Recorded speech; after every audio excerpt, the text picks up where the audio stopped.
नमस्कार प्रेक्षकांनो, लग्नानंतर होईलच प्रेम मालिकेमध्ये पार्थ आणि काव्याने रम्याला तिच्याच भाषेत उत्तर दिलेलं आहे. तिचा प्लॅन तिच्यावरतीच उलटवलेला आहे आणि रम्या सुद्धा याच्यामध्ये चांगलीच फसलेली आहे. तर चला सविस्तर व्हिडिओला सुरुवात करूया. इकडे नंदिनी आणि जीवाच्या आयुष्यामध्ये मात्र मोठं संकट आलेलं असतं. नंदिनीच्या मोबाईलवरती अननोन नंबरवरून फोन येतो. नंदिनी थोडीशी आता घाबरतेच की हा नक्की कोणाचा नंबर असेल आणि मला का फोन आलेला आहे. त्यावेळेस जीवा तिला म्हणत असतो की अगं आला असेल चुकून, त्यात काय एवढं, बघ कोणाचा फोन आहे ते आणि फोन स्पीकरवरती टाक, म्हणजे मला पण ऐकता येईल की नक्की कोण आहे ते, कारण तिला सारखंच त्या नंबरवरून फोन येत असतात. नंदिनी फोन उचलते आणि फोन स्पीकरवर टाकते. त्यावेळेस तिकडून तो माणूस नंदिनीला म्हणत असतो की ज्यात शिरताय ना ते शैतानाचं घर आहे, वेळीच मागवा, असं म्हणून तो नंदिनीला धमकीच देतो. मग जीवाला राग येतो आणि जीवा त्या माणसाला म्हणत असतो की ए हॅलो, कोण बोलताय तुम्ही. त्यावेळेस तिकडून तो माणूस म्हणत असतो की मास्टर, असं म्हणताच नंदिनी आणि जीवाच्या पायाखालची जमीनच सरकते. तर आता तो मास्टर कोण आहे हे आपल्याला पुढे पाहायला मिळणार आहे. तर इकडे पार्थ बेडवरती बसलेला असतो आणि काव्या पुस्तक वाचत असते. तर तेवढ्यातच तिकडून रम्या येते, जे पार्थला दिसतं. मग पार्थ काव्याला उशी मारतो. त्यावेळेस काव्या त्याच्याकडे रागाने बघते आणि म्हणत असते की काय चाललंय देशमुख, असं काय करताय, मला का मारताय. त्यावेळेस पार्थ म्हणत असतो की भांडण भांडण, रम्या आलेली आहे. आता काव्या म्हणत असते की ठीक आहे, भांडण भांडण म्हणून काय आता तुम्ही मला उशी मारणार आहात का, काय हो पार्थ तुम्ही. तर आता पार्थ काव्याचं काहीच ऐकून घेत नाही. मग तो जोरात ओरडायला लागतो, माझ्या बाळाला जर काय झालं ना तर बघा तुम्ही. आता तिकडून रम्या येते आणि पार्थचा असा चढलेला आवाज ऐकून आता ती तिथेच दाराशी त्यांचं बोलणं ऐकत उभा राहते. तिला आता खूप छान वाटत असतं यांचा भांडणाचा आवाज ऐकून. तर आता मग पार्थ म्हणत असतो की खरंच मी तुम्हाला ना सोडणार नाही जर माझ्या बाळाला काय झालं तर. मग काव्या म्हणत असते की काय करणार आहात, काय करणार आहात. अहो खूपच आता मोठ्या आवाजात ती सुद्धा म्हणत असते, सांगितलं ना तुम्हाला एकदा की हे बाळ नकोय मला म्हणून, परत परत तेच का विचारता तुम्ही मला.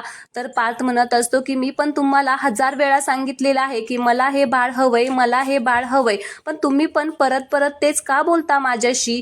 तर काव्या म्हणत असते की बाळ माझ्या पोटात राहणार आहे, त्यामुळे त्याचं काय करायचं ना ते माझं मी बघेन, तुम्ही मला अजिबात काहीही सांगायचं नाही, कळलं का पार्थ तुम्हाला. तर पार्थ म्हणत असतो की माझ्या बाळाला जर काय उलट सुलट झालं ना तर मी तुम्हाला सोडणार नाही, मग आपलं लग्न, असं म्हणून आता तो मध्येच थांबतो. तर काव्या म्हणत असते की काय हो, काय चाललंय तुमचं, काय करचाल, आपलं लग्न वगैरे मध्येच का थांबला, तुमची जीभ वळली का, बोला ना, वाक्य पूर्ण करा ना. पार्थ म्हणत असतो की मी आता काही बोलणार नाहीये, तुम्ही बाळाला हात जरी लावला ना तर आपलं नातं संपलं म्हणून समजा. आता रम्याला मात्र हे सगळं ऐकून खूप छान वाटत असतं. तिला तर हसायलाच येत असतं त्या दोघांची भांडणं पाहून. आता नाटक करत असतात हे दोघं, पण तिला काय वाटतं की हे सगळं खरंच आहे. मग आता दोघांचीही भांडणं पाहून आता नाटक करत दरवाजा वाजवते आणि म्हणत असते की आतमध्ये येऊ का. आता मग हे दोघे सुद्धा नाटक करत भांडायचं थांबतात. तर पार्थला आता रम्या म्हणत असते की तू फाईल मागवली होती ना म्हणून मी आणलेली आहे, ही घे फाईल. आता ती फाईल देते. मग आता पार्थ फाईल बघत असतो. तर आता ती दोघांकडे बघते आणि हसते आणि म्हणत असते की म्हणजे तिला सगळं आता जाणून घ्यायचं असतं, म्हणून आता म्हणत असते की सगळं ओके आहे ना. तर काव्या लगेच हो असं म्हणून चिडते. आता पार्थ आणि काव्या तिच्याकडे बघत असतात. त्यांना कळलेलं आहे की हिला आता काय जाणून घ्यायचं आहे, आमची भांडणं होत आहेत हे आम्ही हिला सांगतो की काय, असं आता तिला वाटत आहे, असं ह्या दोघांना समजलेलं असतं. मग आता ती मुद्दाम स्माइल करते आणि तिथून निघून जाते. पण जाताना पुन्हा एकदा काव्याने पार्थकडे वळून पाहते आणि म्हणत असते की म्हणजे काव्याने पार्थला स्पष्टपणे सांगितलेलं आहे की तिला हे बाळ नकोय, इतकी हिंमत वाढली हिची, कमाले, असं म्हणून आता ती खूप खुश होते आणि स्वतःला नावजत म्हणत असते की रम्या तू तर कमालच केलेली आहे, यांचं नातं तर एकदम आता शेवट आलेलं आहे, आता एकदम यांचं नातं संपून जाणार आहे आणि मग मी आणि पार्थ लग्न करणार आणि खूप मज्जा येणार, असं म्हणून ती आता खूप खुश होते आणि आता तिथून निघून जाते. आता ती तिथून निघून गेल्यानंतर पार्थ आणि काव्य आता हळूहळू चेक करत असतात की रम्या नक्की गेली आहे का पुन्हा आमचं बोलणं चोरून ऐकते ते. आता ती गेल्यानंतर पार्थ आणि काव्य आता एकमेकांच्या जवळ येतात आणि एकमेकांकडे खूपच प्रेमाने पाहत असतात. त्यावेळेस पार्थला काव्या म्हणत असते की पार्थ मी खूपच जोरात मारलं का हो तुम्हाला. त्यावेळेस पार्थ म्हणत असतो की नाही नाही, हे तर माझ्यासाठी रोजच आहे. मग आता ती पुन्हा त्याला मारते आणि म्हणत असते की काय हो पार्थ तुम्ही तर ना. पण आता मग पार्थ पुन्हा म्हणत असतो की पण कमाला, आपण मस्त छान भांडलो, किती मस्त आपण ऍक्टिंग केली. त्यावेळेस काव्या म्हणते की भांडण्याची ऍक्टिंग केली ना, कारण आपण रोजच भांडतो. त्यावेळेस पार्थ म्हणतो की अहो आपण रोज भांडतो, पण ते आपलं भांडणं खरं असतं, असतं, म्हणजे आपल्या दोघांसाठी ते खरं असतं. पण आज जे आपण ऍक्टिंग केली ती रम्यासाठी खोटी खोटी ऍक्टिंग केली आणि मज्जा आपण मस्त, तिला डाऊट सुद्धा आलेला नाहीये की आपण हे सगळं नाटक करत होतो. तर असं म्हणून दोघेही आता एकमेकाला घट्ट मिठी मारतात. त्यावेळेस आता काव्या पार्थला म्हणत असते की पार्थ पण ना, मला हे सगळं नंदिनी ताईला सांगायचं आहे की आपण कशी रम्याची जिरवली. आता नंदिनी ताई माझ्याकडून खूप अपेक्षा करत होती की मी रम्याशी नीट म्हणजे रम्याशी जे वागते ते चुकीचे, खरं तर ती आपल्याला फसवते, पण मी तिचं ऐकून नाही घेतलं हो पार्थ. आता मला तिला सांगायचंय की मला ती म्हणजे तिचं जे रूप आहे ते तर मी तिला सांगितलेलंच आहे, कळलेलं आहे मला म्हणून, पण आता मला खरं सांगायचं आहे की आता आपण जी ऍक्टिंग केली ना ते आता मला तिला जाऊन सांगायचं आहे. त्यावेळेस पार्थ म्हणत असतात की हो जा. तर मग आता काव्या नंदिनी ताईकडे जाते आणि नंदिनी ताईची माफी मागते आणि म्हणत असते की नंदिनी ताई, खरं तर आज आम्ही चुकीचं केलेलं आहे, पण तुला ते पटलच. तर नंदिनी म्हणत असते की अगं काय झालं आणि तू का माफी मागत आहे. त्यावेळेस काव्या आता तिला सांगत असते की अगं ज्यावेळेस रम्या आली होती ना त्यावेळेस आम्ही असं खोटं खोटं भांडणाचं नाटक केलं आणि त्यामुळे तिची आता चांगलीच जिरलेली आहे. त्यावेळेस नंदिनी काव्याला म्हणत असते की अगं चांगल्या कामासाठी जर असं आपण वाईट वागलो ना तर ते काही चुकीचं नाहीये. तुम्ही दोघांनी एकदम बरोबर केलेलं आहे. त्या रम्याला तिच्या शब्दात उत्तर देणं खरंच गरजेचं आहे.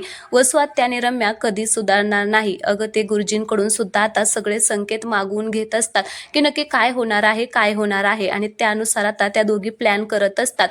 पण आपणही आता सावध राहिलं पाहिजे आणि त्या दोघींच्या प्रत्येक प्लॅनवरती आता पाणी फिरलं पाहिजे. तर काव्या म्हणत असते की तू बरोबर बोलतेय ताई, मी बघ आता त्या रम्याला कसा धडा शिकवते ते. आता असं म्हणून दोघी बहिणी आता खूप खुश झालेल्या असतात. पण आता नंदिनीला मात्र वेगळंच टेन्शन असतं की आता तो माणूस कोण असेल, म्हणजे तो मास्टर कोण असेल आणि ते बाळाला नक्की किडनॅप करून सगळ्या बाळांना कुठे ठेवत असतात. आता ही ती शोध सध्या तिचा चालू आहे, त्यामुळे ती खूप टेन्शनमध्ये असते. तर काव्या तिला म्हणत असते की नंदिनी ताई तू थोडीशी टेन्शन मध्ये दिसते, अगं काही झालेलं आहे का. तर ती म्हणत असते की नाही अगं. मग आता आश्रममध्ये जे जे काही म्हणजे आनंद निवासमध्ये जे जे काही झालेलं असतं ते सगळं आता ती ते काव्याला सांगते. तर काव्या म्हणत असते की तू काळजी करू नको नंदिनी ताई, आता आपण दोघी मिळून, आपण दोघी नाही आपण 4 जण मिळून आता तो शोध काढूया आणि तो मास्टर नक्की कोण आहे याचा शोध काढूया. तर आता नक्की मास्टर कोण आहे हे आपल्याला उद्याच्या भागामध्ये पाहायला मिळणार आहे की नक्की तो कोण आहे आणि त्याने कित्येक मुलांना लपवून ठेवलेलं आहे. त्याचबरोबर रम्याने जे काही हे नाटक चालू केलेलं आहे तेच नाटक आता काव्य आणि पार्थ सुद्धा चालू ठेवणार आहे. उद्याच्या भागामध्ये रम्याला धडा चांगलाच आता काव्या शिकवणार आहे. तर आता काव्या रम्याला काय धडा शिकवणार आणि आता नंदिनीचं ते मास्टर कोण आहे त्याचा चेहरा सगळ्यांसमोर येणार. त्यासाठी प्लीज तुम्ही चॅनलला कनेक्ट राहा आणि हा व्हिडिओ आवडला असेल तर चॅनलला सबस्क्राईब करा आणि व्हिडिओला लाईक करायला मात्र अजिबात विसरू नका. कारण नंदिनी आणि काव्याच्या आयुष्यामध्ये पुढे काय होणार आहे, नंदिनी त्या माणसाला शोधू शकेल का, या सगळ्याचे अपडेट तुम्हाला पुढचे या चॅनलवरती पाहायला मिळणार आहे. धन्यवाद. येथेच थांबूया.